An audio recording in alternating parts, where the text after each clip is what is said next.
Have you ever wondered about the nature of the Garden of Eden? It's a question that has intrigued humanity for centuries, a question that has led us down the rabbit hole of ancient texts, archaeological digs, and philosophical musings. The Garden of Eden, as described in the biblical book of Genesis, is a place of beauty and abundance, a paradise where the first humans, Adam and Eve, resided before their fall from grace. But what is the true nature of this garden?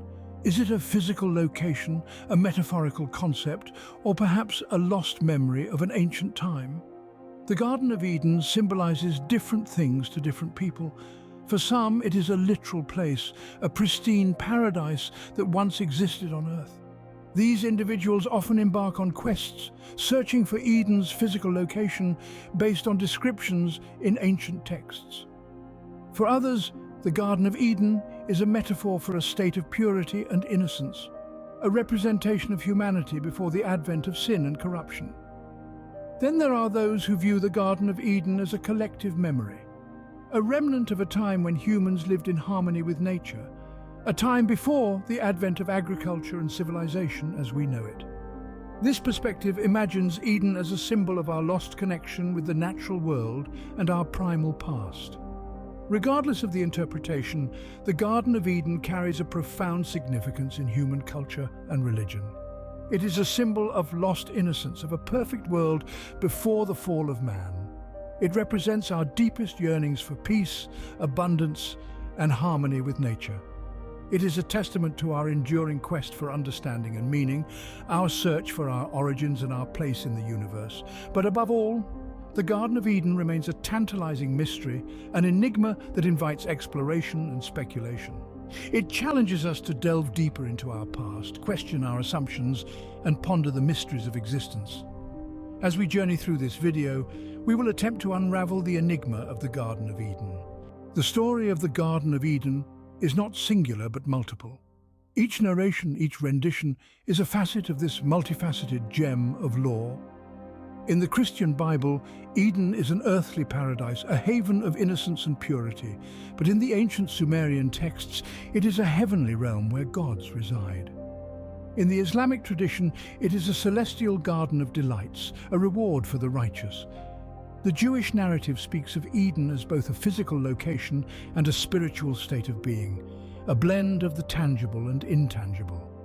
From the ancient Persians to the Native Americans, the Eden narrative is a tapestry woven with threads of diverse beliefs and cultural nuances, each adding depth and color to the story. These diverse narratives highlight the rich tapestry of interpretations of the Garden of Eden. They reflect the universal human longing for paradise, for a return to a state of harmony and bliss. Where then was this paradise located? This question has puzzled scholars, archaeologists, and curious minds alike for centuries. The quest to pinpoint the geographical location of Eden has been as elusive as the garden itself. From ancient Mesopotamia, believed by some to be the cradle of civilization, to the verdant plains of Africa, the birthplace of humankind, the potential sites are as diverse as they are captivating. Throughout history, numerous expeditions have embarked on this intriguing journey, each armed with their own interpretations of religious texts, ancient maps, and historical records. Yet the exact location remains a mystery, an enigma that continues to fuel our collective curiosity. Is it hidden beneath the sands of time, waiting to be unearthed? Or perhaps Eden's true location lies not on any map, but within the depths of our shared human heritage. The elusive location of Eden only adds to its enigmatic allure. Adam and Eve, the first inhabitants of Eden. Let's delve into the legendary tale that has captivated the human mind for millennia. This story begins in a paradise, the Garden of Eden, where the first man, Adam, and the first woman, Eve, lived in harmony with nature.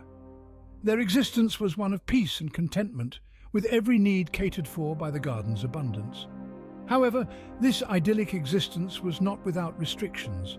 The couple was free to partake of any fruit in the garden except for one, the fruit from the tree of knowledge of good and evil. This prohibition, as we all know, was the catalyst for events that led to their downfall. The forbidden fruit, often depicted as an apple but in reality never specified, symbolizes the allure of the unknown, the forbidden. It's the embodiment of curiosity and the desire for knowledge, a characteristic intrinsic to human nature. But it came with a heavy price. In consuming the fruit, Adam and Eve gained knowledge, yes, but it was the knowledge that shattered their innocence and unveiled the stark realities of life. They experienced shame, guilt, and fear for the first time.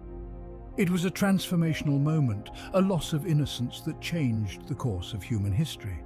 This tale also raises profound questions about human nature, free will, and the consequences of our actions. Was it the lure of the forbidden, or was it the thirst for knowledge that led to their downfall?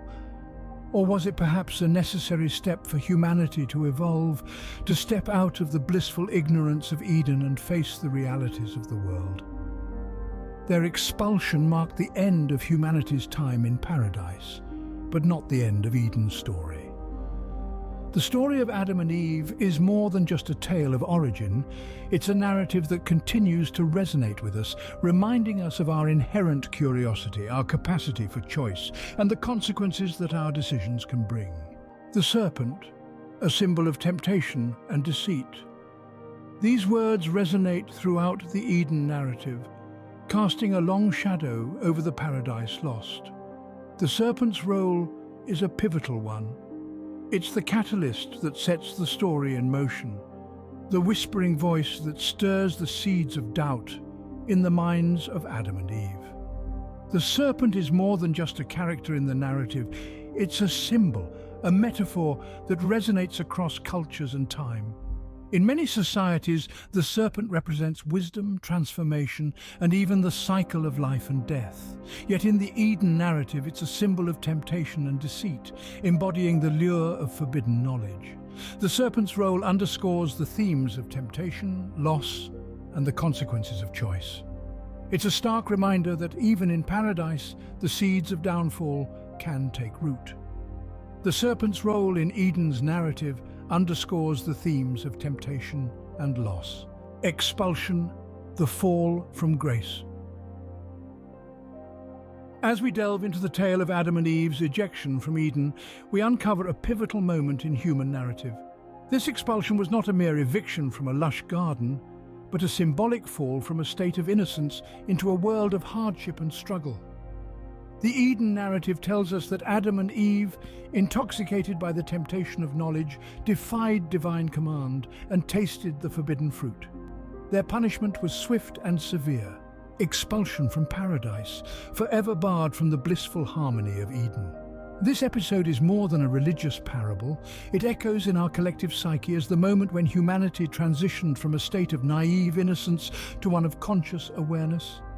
It signifies the birth of human struggle, the realization of mortality, and the relentless quest for survival and meaning. Expulsion from Eden signifies the loss of innocence and the beginning of human struggle. Eden is not a solitary tale, but echoes in many mythologies. From the ancient gardens of Hesperides in Greek lore to the Elysian fields, we see reflections of a paradise lost.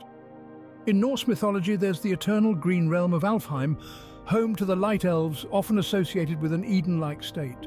Now let's journey to the east. In Hindu mythology, we find the divine garden of Nandana. It's a celestial paradise where the gods revel in perfect joy. Similarly, in Persian mythology, there's the concept of a primordial garden of perfection, known as Piri Dayeza. Even in the indigenous cultures of America, we find the Hopi's Sipapu, a sacred place of origin, and the Navajo's concept of Hojhugi, a time of harmony and balance. These shared narratives, spanning continents and cultures, reveal a common thread. They express a deep-seated human yearning for a lost utopia, an Eden. These shared narratives suggest a universal longing for paradise.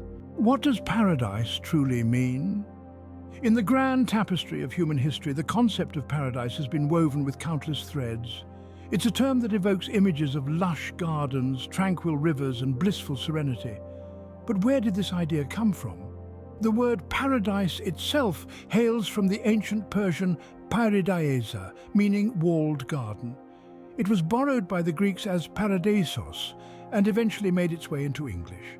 But the concept of paradise as a place of perfect harmony and happiness is far older and more widespread.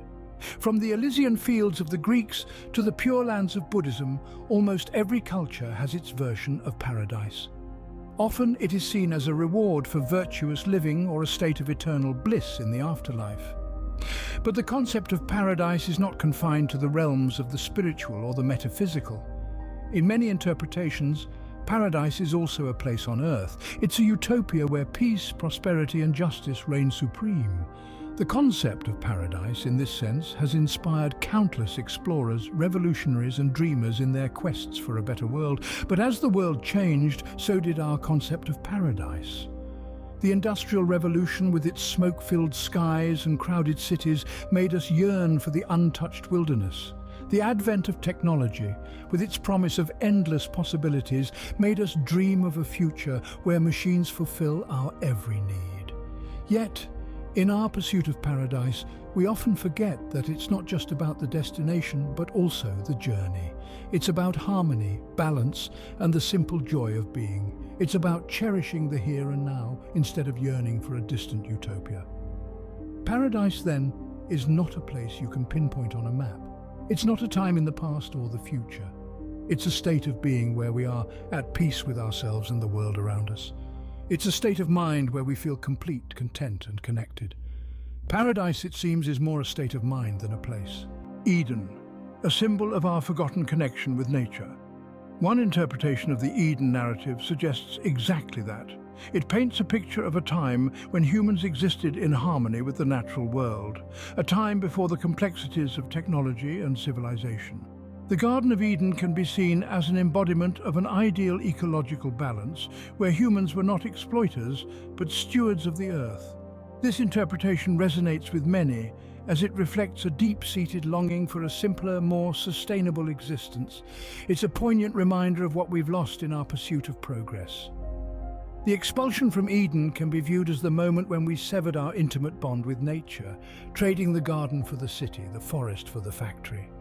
So, the Eden narrative not only speaks of moral fallibility but also ecological responsibility. In losing Eden, did we lose our harmonious relationship with nature? Art, the mirror of human thoughts, has often reflected Eden. From the earliest cave paintings to the grand murals of the Renaissance, artists have been captivated by the idea of this lost paradise.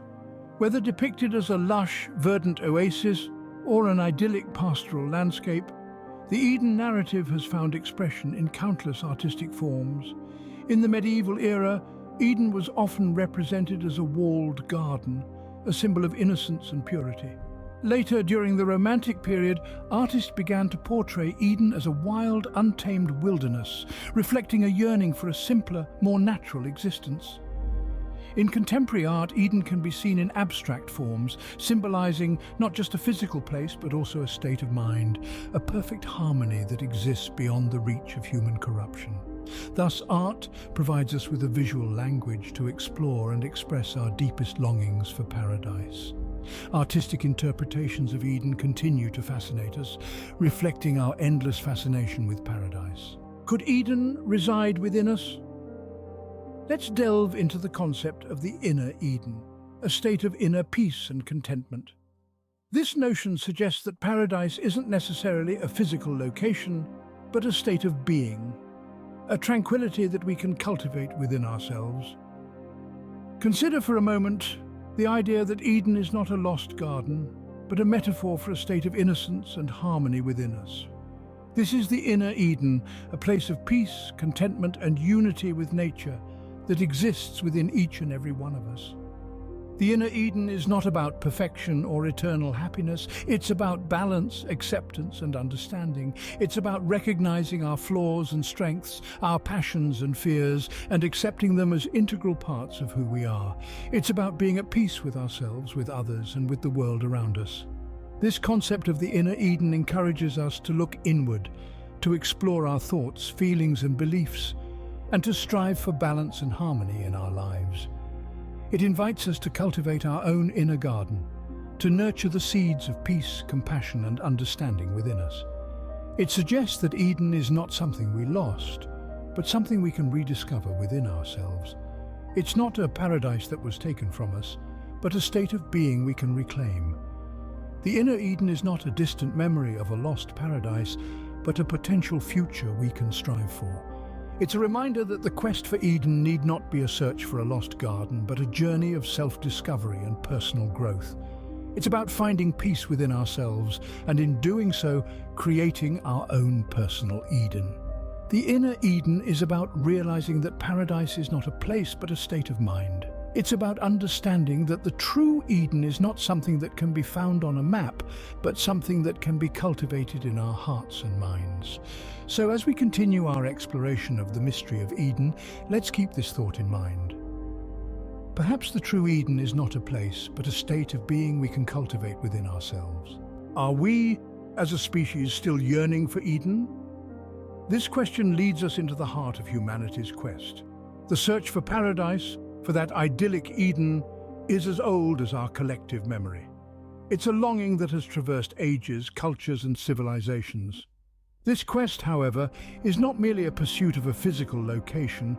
It's a yearning for a state of harmony, peace, and unity, an echo of a time when we were one with nature, undisturbed by the complexities of modern life. In many ways, this quest for Eden is the quest for our lost innocence. It's an effort to reconnect with our primal roots, to regain that lost sense of unity with the natural world. It's a longing for a time when the world was simpler, purer, and more beautiful. The search for Eden, it seems, is a search for our lost innocence and unity with nature. What does science have to say about Eden? As we delve into the realm of scientific perspectives on the Eden narrative, we find a myriad of interpretations. Archaeologists and anthropologists, for instance, often see the Eden story as a cultural memory of our transition from hunter-gatherer societies to settled agriculture. In this view, Eden represents a time of harmony with nature, lost when we began to shape the environment to our needs. There are also theories that place Eden in a real geographical location, based on descriptions in ancient texts. Some propose that Eden was in Mesopotamia, the cradle of civilization, while others suggest it was located in Africa, where modern humans first evolved. However, it's crucial to remember that these interpretations are not definitive. They are, like all scientific theories, subject to revision and debate. In the end, science offers a different lens through which to view the Eden narrative. What philosophical insights can we glean from the Eden narrative? As we delve into the philosophical interpretations of Eden, we find it to be a mirror reflecting our deepest human desires and nature.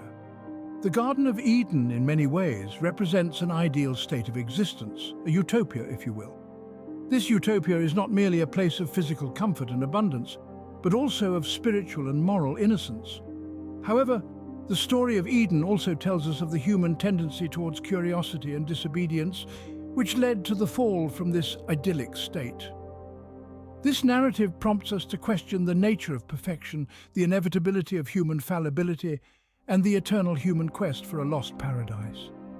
It nudges us to reflect on our desires for knowledge, freedom, and the price we pay for them. Eden continues to inspire deep philosophical reflection on the nature of humanity and the quest for utopia. What might the Eden of the future look like? As we venture into the unknown, we ponder on the myriad of possibilities.